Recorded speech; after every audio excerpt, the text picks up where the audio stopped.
Abri os meus lábios, ó Senhor, e minha boca anunciará o vosso louvor. Meus irmãos, bom dia.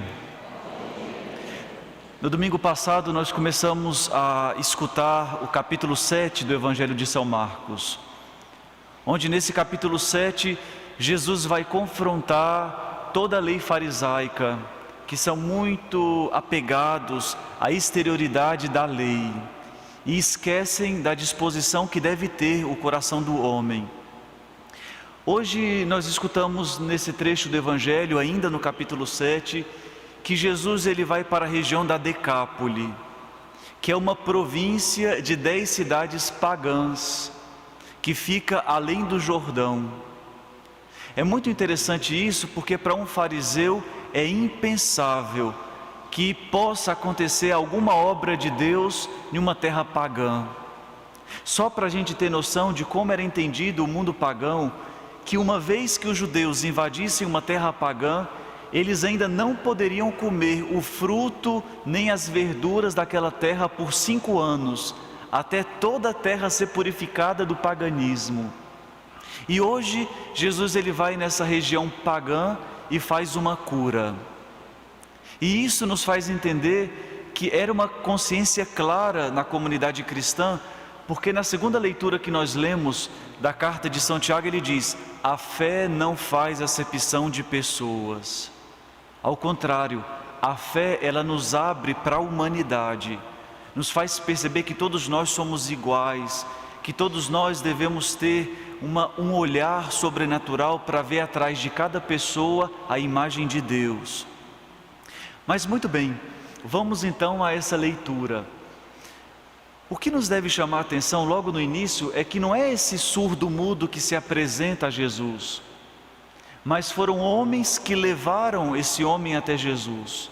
Começa o trecho dizendo: trouxeram um homem surdo que havia dificuldades de falar. Mas quem são esses que trouxeram esse homem? Possivelmente eram homens e mulheres que já tinham acreditado em Jesus, já haviam escutado a sua palavra, já haviam visto as suas obras e por isso acreditavam que aquele homem poderia fazer algo por aquele surdo. E isso deve fazer uma impressão em nós, porque realmente para que homens e mulheres possam se aproximar de Jesus, depende de nós. Existe uma dimensão na fé que todos nós às vezes desconsideramos, que é a dimensão do apostolado. Ou seja, de perceber que a nossa vida deve ser sempre um convite a se aproximar de Deus. As nossas obras, o nosso caráter, as nossas palavras devem fazer com que as pessoas se admirem e se aproximem de Jesus. E isso é muito importante, porque se nós não formos responsáveis em levar o nome de Jesus, muitos sofrerão a condenação por nossa culpa. No nosso ambiente de trabalho, no nosso ambiente familiar, no nosso ambiente social, onde nós estamos, nós devemos anunciar Jesus Cristo. E hoje nós temos um medo imenso de anunciar Jesus Cristo. Primeiro nós achamos que todas as religiões são iguais. Depois nós achamos que a liberdade ela deve ser preservada a custo alto, que ninguém pode escutar falar sobre Jesus, que seria uma ofensa. E acaba que nós deixamos o mundo ir se paganizando. Mas qual é a grande diferença? O Papa Bento XVI tinha uma expressão maravilhosa. Ele dizia: nós estamos num ambiente neopagão, que é pior do que o paganismo. Porque se a gente lembra no Império Romano, ou até mesmo antes, havia o paganismo. Mas mesmo tendo o paganismo, os homens eram religiosos. Todos prestavam sacrifícios aos deuses, todos confiavam uma cidade a um Deus. Mas qual é o problema do neopaganismo? É que já não existe mais o espírito religioso nos homens. Hoje nós estamos tão imersos no materialismo, na vida deste mundo, preocupados com este corpo mortal, que nós não conseguimos elevar a nossa mente às coisas sobrenaturais. Para nós não existe nada além da morte, e esse é um risco, porque se o homem perde esse espírito transcendente, vai ser impossível de conhecer a Jesus Cristo. E vai ser somente através de uma vida digna que os cristãos levam neste mundo, que eles poderão voltar a reacreditar em Deus. Então esta é a grande missão nossa, aonde nós estamos. Às vezes não é necessário um anúncio explícito de Cristo, mas é necessário que a vida transmita Cristo, que existe algo essencial nesta vida. Então, coragem. Eu lembro, se a gente se recorda do livro dos Atos dos Apóstolos, tinha um eunuco da Etiópia que gostava muito de ler as Sagradas Escrituras. E o diácono Filipe se aproximou dele e falou assim: e aí, o que você está lendo? Como é que você me explica essa passagem da Escritura? E ele falou: como é que eu posso acreditar se ninguém me explica essa palavra? O mundo diz isso para nós hoje. Como eu posso acreditar nesta palavra? Como eu posso acreditar nesse Deus homem se ninguém me explica? Mas muito bem, aqui foi só um preâmbulo. Vamos ao texto hoje. Jesus hoje ele faz uma coisa que ele não costuma fazer muito, que é utilizar sinais para a cura. Porque Jesus tinha muito medo de ser mal interpretado. Porque era uma atividade dos magos daquela época, utilizar sinais, fazer ritos mágicos, e Jesus não queria nunca curar alguém e expulsar os demônios com sinais. Ele fazia sempre isso com a força da palavra. Mas hoje ele utiliza alguns sinais. E aqui vamos então entender essa mudança desse surdo mudo que Jesus vai fazer hoje essa cura. A primeira coisa que Jesus faz hoje para curar esse homem é se afastar da multidão. E aqui é muito interessante, porque ninguém pode crescer na fé se não tomar uma certa distância da multidão. Porque se a gente continua no meio da multidão, o risco da gente continuar com a mesma mentalidade é imensa. Por exemplo, como é que nós podemos escutar aqui que nós devemos ter palavras honradas, que nós devemos sustentar aquilo que nós prometemos, que nós devemos falar sempre a verdade, se a gente nas nossas casas escutamos músicas que exaltam a mentira e que exaltam a traição? Certa vez eu achei até impressionante, fui fazer um casamento de um casal muito amigo, e ele falou assim: padre, eu quero cantar uma música para minha esposa no dia da festa do casamento. Falei: caramba, ela vai gostar muito. E qual vai ser a música? Ele queria cantar uma música que falava: vou derreter essa aliança, e falava que não valia a pena ter gastado 5 mil reais naquela aliança. Eu falei: rapaz, parece que não casa muito bem não, viu? Eu acho que você vai começar muito mal se cantar essa música. Vocês entendem como às vezes isso pode acontecer conosco? A gente quer se encontrar com Cristo, mas se nós continuamos no meio do mundo, parece que a nossa mentalidade fica um pouco confusa. Por isso Jesus hoje tira esse homem da multidão. Depois Jesus, mas antes disso, é interessante o termo grego aqui para dizer surdo-mudo, porque não tinha essa palavra no grego. O termo que está escrito aqui é moglaulos.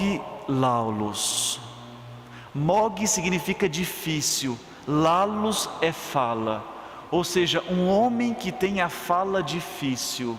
Não é a palavra surdo, mas olha como eles entendiam: um homem que não consegue escutar é um homem que não consegue falar com clareza. E realmente hoje nós sabemos disso, porque realmente nós podemos ter homens que são só surdos, mas por causa que não conseguem escutar, não conseguem desenvolver a capacidade da fala. Mas por que Jesus quer curar este homem que não consegue escutar e por isso tem dificuldades de falar? Porque realmente, se alguém não escuta bem, não consegue gerar uma vida de comunhão. Irmãos, é graças à fala que nós podemos manifestar ao outro aquilo que tem dentro de nós. É graças à fala que nós podemos manifestar as nossas aspirações, os nossos medos. E é por isso que a faculdade de falar nos abre a vida de comunhão, de relacionamentos. E nós sabemos a dificuldade que a comunidade de surdos mudos tem dificuldade de se conviver. Justamente porque a fala é essencial para o relacionamento. E sem a fala, realmente existe quase um obstáculo de gerar comunhão entre nós. E é por isso que Jesus hoje está tão preocupado, porque se esse homem não é curado, esse homem vai ter dificuldade de entrar na comunidade de fé dos crentes. Mas vamos ver o que Jesus faz hoje. Jesus, ele pega os 2 dedos e enfia na orelha do surdo mudo. Mas por que enfiar o dedo dentro da orelha? Que cena estranha. Mas se a gente se recorda, o dedo na Escritura é sinal do poder de Deus. Se a gente olha no livro do Êxodo, no capítulo 8, depois das pragas do Egito, Moisés diz: aqui tem o dedo de Deus. Se a gente vai no capítulo 8 do Evangelho de São Lucas, Jesus diz: é pelo dedo de Deus que eu expulso os demônios. Ou seja, quando Jesus está colocando o dedo na orelha deste cego, está dizendo: aqui vai acontecer algo do poder de Deus, aqui vai acontecer uma intervenção de Deus. E depois é uma coisa, se enfiar o dedo na orelha era estranho, a próxima cena é mais estranha ainda. Jesus pega a sua saliva e coloca na língua do surdo mudo. E aqui é tão interessante, não sei se vocês já viram as crianças, que quando fazem algum machucado, as crianças passam cuspe no machucado. Quem é que disse para as crianças que deveriam fazer isso? E isso não é novo. Se a gente vai olhar já no Império Romano, existem 2 autores pagãos, Suetônio e Plínio, que eles diziam que a saliva tem um aspecto terapêutico. Já na antiguidade se passava saliva nas feridas. Mas Jesus hoje, quando está colocando a saliva na língua deste homem surdo, mudo, Jesus não está só simplesmente falando desse concentrado de hálito, porque é assim que se entendia no tempo de Jesus. O que é a saliva? É um concentrado do sopro do homem. É como se o sopro se condensasse na saliva. E Jesus, quando está fazendo isso, está comunicando o seu espírito. Você que experimenta uma realidade de morte, eu comunico a minha vida a você. Agora o espírito que vai estar dentro de você é o meu espírito. E comunica. Depois Jesus olha para o céu, suspira, e depois ele diz: Éfata, abra-te. E aqui é muito interessante, porque não sei se vocês prestaram, existe uma relação entre este evangelho e o rito que todos nós recebemos no dia do nosso batismo. No dia do nosso batismo, o ministro coloca a mão nas nossas orelhas, nos nossos lábios e diz: Éfata. Para dizer, e o ministro diz que o Senhor abra os teus ouvidos para escutar a palavra de Deus, e que o Senhor abra os teus lábios para proclamar a fé.